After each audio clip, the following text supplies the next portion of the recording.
মাধ্যমিক ২০২৬-এর final countdown কিন্তু শুরু হয়ে গেছে। হাতে আছে আর মাত্র ৭টা দিন। আর বিশ্বাস করুন, এই শেষ ৭টা দিনই কিন্তু যে কোনো পরীক্ষার্থীর ভাগ্য ঠিক করে দিতে পারে। তাই আজ আমরা এই শেষ সপ্তাহের জন্য একটা সলিড, ফুল প্রুফ প্ল্যান নিয়ে কথা বলবো, যেটা শুধু ভালো রেজাল্ট আনবে না, কনফিডেন্সকে একদম তুঙ্গে পৌঁছে দেবে। এই সময়টায় বুকের ভেতরটা একটু ধুকপুক করে, তাই না? হঠাৎ করে মনে হতে থাকে, আরে সারা বছর ধরে যা যা পড়লাম সব যেন মাথা থেকে বেরিয়ে যাচ্ছে। এত বড় সিলেবাস, শেষ মুহূর্তে কি সবটা গুছিয়ে উঠতে পারবো? এই চিন্তাগুলো কিন্তু মাথায় আসেই, আর এটা খুব স্বাভাবিক।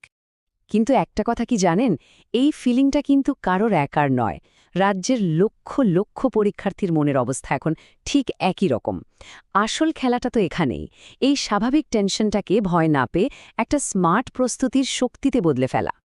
তো চলুন দেখে নেওয়া যাক আমাদের আজকের পুরো স্ট্র্যাটেজিটা। প্রথমে আমরা এই ফাইনাল কাউন্টডাউনের টেনশনটা বোঝার চেষ্টা করব, তারপর জানব সাকসেসের দুটো গোল্ডেন রুল, এরপর দেখব 7 দিনের একটা পারফেক্ট সাবজেক্ট ওয়াইজ স্ট্র্যাটেজি, সাথে থাকবে একটা সায়েন্টিফিক ডেইলি রুটিন, আর সবশেষে আমরা কথা বলবো হেলথ, ঘুম আর মাইন্ডসেট নিয়ে, যা ছাড়া কিন্তু সব প্রস্তুতি বেকার। চলুন তাহলে শুরু করা যাক। প্রথমেই আসি ফাইনাল সপ্তাহের ওই টেনশনের কথায়। এই সময়টাই কিন্তু ঠিক করে দেয় কে এই রেসে টিকে থাকবে আর কে বাকিদের থেকে কয়েক কদম এগিয়ে যাবে। সত্যি কথা বলতে কি, সারা বছরের পড়াশোনা একদিকে আর এই শেষ 7 দিনের স্মার্ট ওয়ার্ক অন্যদিকে, এটাই আসল খেলা। এই সময়টাই ঠিক করে দেয় কে টপার হবে। তাই ভয় পেয়ে লাভ নেই, বরং কৌশলটাকেই বানাতে হবে আসল অস্ত্র। আর এই পুরো কৌশলের মূলে রয়েছে দুটো সিম্পল কিন্তু সুপার সুপার ইম্পর্ট্যান্ট রুল। মানে এগুলোকে বলা যেতে পারে সাকসেসের গোল্ডেন রুলস। এগুলো কিন্তু কোনো মতেই মিস করা যাবে না। প্রথম আর সবচেয়ে জরুরি নিয়ম, এই শেষ মুহূর্তে নতুন কোনো কঠিন টপিক বা চ্যাপ্টার একদমই ধরা যাবে না। কেন? কারণটা খুব সিম্পল। আমাদের ব্রেইন এখন নতুন ইনফরমেশন নেওয়ার থেকে পুরনো পড়াগুলোকে গুছিয়ে রাখতেই বেশি পছন্দ করে। আর দ্বিতীয়টা হলো আমাদের মাস্টার স্ট্রোক, 3-2 স্ট্র্যাটেজি, সময়কে কাজে লাগানোর একটা অসাধারণ কৌশল। তো এই 3-2 স্ট্র্যাটেজিটা আসলে কি? চলুন এটাকে একটু ভেঙে দেখি। এটাই হতে চলেছে আমাদের আগামী 7 দিনের ব্যাটল প্ল্যান। প্ল্যানটা কিন্তু ভীষণ সোজা। প্রথম 3 দিন আমরা রাখব সেই সব সাবজেক্টের জন্য যেগুলো সবচেয়ে কঠিন লাগে বা ভয় বেশি করে, যেমন ধরুন অঙ্ক বা ভৌতবিজ্ঞান। এর পরের 2 দিন থাকবে মাঝারি কঠিন বিষয়গুলোর জন্য, হতে পারে ইতিহাস বা ভূগোল।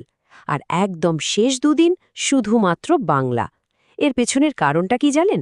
প্রথম পরীক্ষাটাই তো বাংলা, আর সেটা যদি ফাটাফাটি হয় তাহলে যে কনফিডেন্সটা আসবে না, সেটা কিন্তু বাকি পরীক্ষাগুলোয় ম্যাজিকের মতো কাজ করবে। ওকে, স্ট্র্যাটেজি তো হলো। এবার আসি সবথেকে ইম্পর্ট্যান্ট পার্টে, মানে একটা পারফেক্ট ডেইলি রুটিন। আমরা দিনটাকে 4টে সায়েন্টিফিক স্লটে ভাগ করেছি, যাতে ব্রেন তার বেস্ট পারফরম্যান্সটা দিতে পারে। প্রথম স্লট সকাল 6টা থেকে 10টা। এটা হলো ব্রেন পাওয়ার টাইম। ঘুম থেকে ওঠার পর মস্তিষ্ক একদম ফ্রেশ থাকে, তাই ফর্মুলা, সাল তারিখ বা সংজ্ঞা মুখস্থ করার জন্য এটা বেস্ট সময়। এরপর সকাল 11টা থেকে দুপুর 1:30টা, এটা প্র্যাকটিস টাইম। এই সময়টায় অঙ্ক কষা, ফিজিক্যাল সায়েন্সে প্রবলেম সলভ করা বা টেস্ট পেপার সলভ করার জন্য একদম পারফেক্ট। তারপর বিকেল 4টে থেকে 7টা, এটা রিভিশন টাইম। ম্যাপ পয়েন্টিং, জীবনবিজ্ঞানের ছবি আঁকা, মানে এই ধরনের ভিজুয়াল জিনিসগুলো ঝালিয়ে নেওয়ার জন্য এই সময়টা দারুণ কাজে দেয়। আর ফাইনাল স্লট রাত 8টা থেকে 10:30টা, এটা রাইটিং আর র্যাপ আপ টাইম। সারাদিন যা যা পড়া হলো সেটা না দেখে লেখার প্র্যাকটিস করতে হবে, আর সবটা গুছিয়ে নিতে হবে। আচ্ছা, এই রুটিনের মধ্যে কিন্তু একটা সিক্রেট লুকিয়ে আছে, একটা ছোট্ট কিন্তু পাওয়ারফুল ট্রিক। সেটা হলো দুপুরের খাবারের পর একটুখানি রেস্ট বা একটা ছোট্ট ঘুম।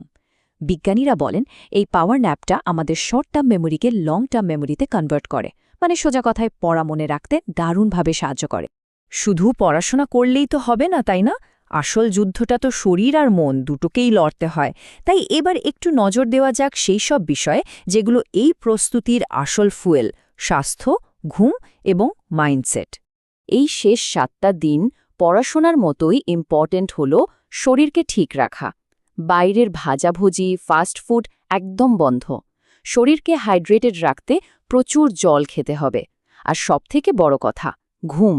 এটার সাথে কোনো কম্প্রোমাইজ চলবে না।